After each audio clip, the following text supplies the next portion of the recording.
আপনাকে ডিমোটিভেট করবে। তাদের বলবেন যে ভাই ডিমোটিভেট করার চেয়ে তুই আমার 1 লাখ টাকা দিয়ে আমি ভালো ব্যবসা শুরু করি, বা 2 লাখ টাকা বা 5 লাখ টাকা দিই। কর্মে কোনো লজ্জা নেই, লজ্জা হচ্ছে অলসতায়। আপনি যদি ঘরে বসে থাকেন তাহলে আপনাকে 2 টাকারও দাম দিবে না কেউ। আসসালামু আলাইকুম ভিউয়ার্স, আশা করি সবাই ভালো আছেন। আজকে আমাদের ভিডিওর মূল উদ্দেশ্য হলো খামার নিয়ে আমার ভবিষ্যৎ পরিকল্পনা। আপনি চাকরি করেন, ব্যবসা করেন, খামার করেন, যেটাই করেন, আপনার যদি সঠিক পরিকল্পনা থাকে তাহলে আপনি এখান থেকে কখনো সাফল্য আনতে পারবেন না। অনেকেই এক ফাল দিয়ে 10 তলায় উঠতে চান, এটা কখনো সম্ভব না। আস্তে আস্তে উঠতে হবে। তার জন্য আপনারা অনেকেই চিন্তা ভাবনা করেন যে বড় মুরগি আনবেন, ওইখান থেকে আপনারা তাড়াতাড়ি ডিম পাবেন এবং খামার তাড়াতাড়ি বড় করবেন। এটা 100% ভুল। কারণ ছোট বাচ্চা কিনলে আপনি ওইটারে বড় করবেন। বড় করলে কি হবে, আপনার ছোট বাচ্চার কি লাগে না লাগে, খাবার, ওষুধ সব কিছু আপনি শিখতে পারবেন। তাহলে আপনার জন্য সুবিধা হবে। কিন্তু বড় বাচ্চা যদি আনেন, তাহলে যদি ওইখান থেকে ডিম থেকে বাচ্চা দেয়, তাহলে কিন্তু ওইগুলোর আপনি বড় করতে পারবেন না, যার ফলে আপনার খামার অনেক লস হবে। আমি খামার করতে গিয়ে যে বিষয়টি নিয়ে সবচেয়ে বেশি ভয় পেয়েছিলাম, এটা হচ্ছে গিয়া ফাউল পক্স। আপনারা তো ফাউল পক্স কম বেশি চিনেন, যে মুখের এই পাশে হয় আর হচ্ছে গিয়ে চোখের সাইডে হয়।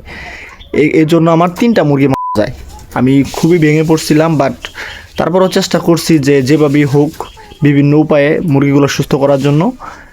তারপরে আমি 13টা মুরগি টিকিয়ে রাখতে পারি এবং আজকে আপনাদের সামনে এতটুকু।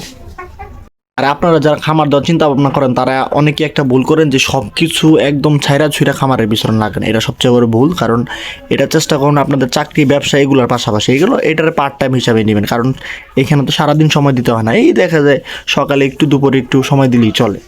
তো আপনারা এই ভুলটা কখনো করবেন না যে সব কিছু কাজ কাম বাদ দিয়ে শুধু এটার পিছু পড়ে থাকবেন। হ্যাঁ, এটা হচ্ছে কি আমি শখে করছি, দেখি কতটুকু করতে পারি। ওই যে পিছনে খাঁচা তৈরি করছি, এটা নিয়ে একটা ভিডিও নিয়ে আসবো ইনশাল্লাহ সামনে, কত টাকা খরচ হয়েছে বা এটা কমপ্লিট করার পরে। তো আমার ভবিষ্যৎ পরিকল্পনা হচ্ছে, এখানে ডিমের মুরগি আছে 5টা এবং মোরগ আছে টোটাল 3টা। এটা আমি বিক্রি করে দিতেও পারে, নাও দিতে পারে, কারণ এটা এত পরিমাণ জ্বালা। এই উপরে নিচে যেখানে দিয়ে মারামারি ঝগড়াঝাটি কি একটা অবস্থা এখানে, এজন্য আমি এইভাবে রাখছি। তো আমার এখানে 5টা মুরগি আছে। এগুলোরে আমি ডিম পাড়া পর্যন্ত কত টাকা খরচ হয়েছে এগুলো আমি হিসাব করি না, কারণ আমার মেইন টার্গেট হচ্ছে কি আমি এগুলো ডিম পাড়াবো এবং এখান থেকে বাচ্চা উৎপাদন করব, তারপরে হিসাব। তো আমার দেশি মুরগি ডিম দেওয়ার সাথে সাথে আমি যে কাজটি শুরু করবো, এটা হচ্ছে গিয়া ইনকিউবেটর বানানোর জন্য। ইনকিউবেটর কীভাবে বানায় এই ভিডিও আপনাদের সাথে শেয়ার করবো ইনশাআল্লাহ। এই মুরগির জাত অনেক ভালো। অনেকেই বলে যে যেখান থেকে আনছি সে বললো যে 25টাও ডিম দেয় একটা মুরগি। তো 25টা দরকার নাই, আমি টার্গেট করেছি যে আপনার 20টা, একটা ডিমে একটা মুরগি 20টা ডিম দিবে। তো 5টা মুরগি যদি 100 ডিম দেয়, আমি এখানে বসাবো মাত্র 50টা। 50টা থেকে আমার টার্গেট হচ্ছে যে 40টা আমার মুরগির বাচ্চা বের করা, কারণ এত বড় পরিসর দরকার নেই। প্রথম এখান থেকে আমি 40টা বাচ্চা উৎপাদন করব।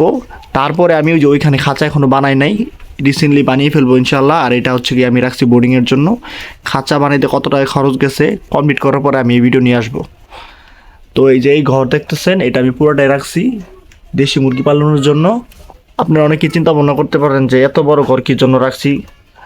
কারণ এই ঘর করছিল একটা কাজে, বাট ওই কাজটা করা হয় নাই। এই জন্য চিন্তা ভাবনা করলাম, অনেক বছর পরে রয়েছে, এই জন্য চিন্তা ভাবনা করলাম যে এটা আমি কাজে লাগাই। ডিম থেকে বাচ্চা দিলে আমার প্ল্যানিং হচ্ছে ওইখানে আমি বোর্ডিং করব। এখানে বোর্ডিং করলে আপনার এখানে রাখবো আমি সর্বোচ্চ 20 দিন পরে আমি ওইখানে দিয়ে দিব, খাঁচা কমপ্লিট করার পরে। তারপরে কি ছেড়ে পালি 40টা বা 50টা বাচ্চা, বা খাঁচায় পালি, এটা এখনও সিদ্ধান্ত হয় নাই। এটা আমি ভবিষ্যতে সিদ্ধান্ত নিব। আর আপনাদের একটা কথা বলি, এইগুলো আমি সবগুলা মুরগি রাখছি ডিমের জন্য, মানে প্যারেন্টস। এগুলো আমি একটাও বিক্রি করব না, এগুলোর জন্য আলাদা একটা খাঁচা তৈরি করব, শুধু এখানে ডিম দিবে। তার কাজ হচ্ছে শুধু ডিম দেওয়া। আর ডিম থেকে যে বাচ্চাগুলো হবে সেগুলো আমি মাংসের জন্য তৈরি করব। হয়তো বা দোকানে বিক্রি করতে পারি কেজি হিসাবে, বা রাস্তায় বিক্রি করতে পারি, যেখানে ভালো দাম পাই আমি ওইখানে বিক্রি করব। আপনাদের একটা কথা বলি, কর্মে কোনো লজ্জা নেই, লজ্জা হচ্ছে অলসতায়। আপনি যদি ঘরে বসে থাকেন তাহলে আপনাকে 2 টাকারও দাম দিবে না কেউ। আপনি যদি কিছু করার চেষ্টা করেন তাহলে সবাই বলবে, বিভিন্ন কথা বলবে। কিন্তু এগুলোতে কান না দিয়ে আপনি আপনার গোল সেট করেন, আপনি এই দিকে এগিয়ে যান। আশা করব যে আপনার ভবিষ্যতে ভালো কিছু করতে পারবেন। যে অনেক আপুরা আছেন বা ভাইয়ারা আছেন বাসায় বসে থাকেন, চাকরি পান না, তারা চেষ্টা করেন যে ভালো কিছু করার জন্য, বা ছোটো থেকে শুরু করি, 2টা 3টা 5টা দিয়ে শুরু করেন। যে 20টা 25টা 100টা দিয়ে শুরু করতে তার কোনো মানে নাই। কারণ প্রত্যেকটা পরিকল্পনা ছোট থেকে শুরু হয়। ছোট থেকে শুরু করেন, আস্তে আস্তে বড় হবেন ইনশাআল্লাহ। আপনারা যারা নতুন করে শুরু করতে চাচ্ছেন তাদের জন্য অনেক অনেক শুভকামনা। আর যেই আপনাকে ডিমোটিভেট করবে, তাদের বলবেন যে ভাই ডিমোটিভেট করার চেয়ে তুই আমার 1 লাখ টাকা দিয়ে আমি ভালো ব্যবসা শুরু করি, বা 2 লাখ টাকা বা 5 লাখ টাকা দিই, তখন দেখবেন তার মুখ অটোমেটিক বন্ধ হয়ে যাবে। আমি এই পর্যন্ত যতটুকু প্ল্যানিং করছি আপনাদের বইলা দিছি। এরপরে আপনাদের কোনো মতামত থাকে আমার কমেন্ট বক্স আপনাদের জন্য খোলা, ভালো খারাপ মন্দ বকাবাজি যাই ইচ্ছা করেন, কোনো সমস্যা নাই। বাট আপনারা যারা অভিজ্ঞ আছেন আমাকে সঠিক গাইডলাইন দিতে পারেন। আমি নতুন করে শুরু করছি, তো আমি চাই আপনাদের সহযোগিতা, হেল্প। এবং ভিডিওটি যদি ভালো লাগে একটি লাইক করবেন, এবং যদি নেক্সট ভিডিও দেখতে চান যে আমি ভবিষ্যতে কি করি বা কিভাবে করি, তাহলে আমার ভিডিওটি অবশ্যই সাবস্ক্রাইব করবেন। আপনাদের কাছে একটি অনুরোধ। তো আজকের জন্য ভিডিও এতটুকুই। আসসালামু আলাইকুম সবাইকে।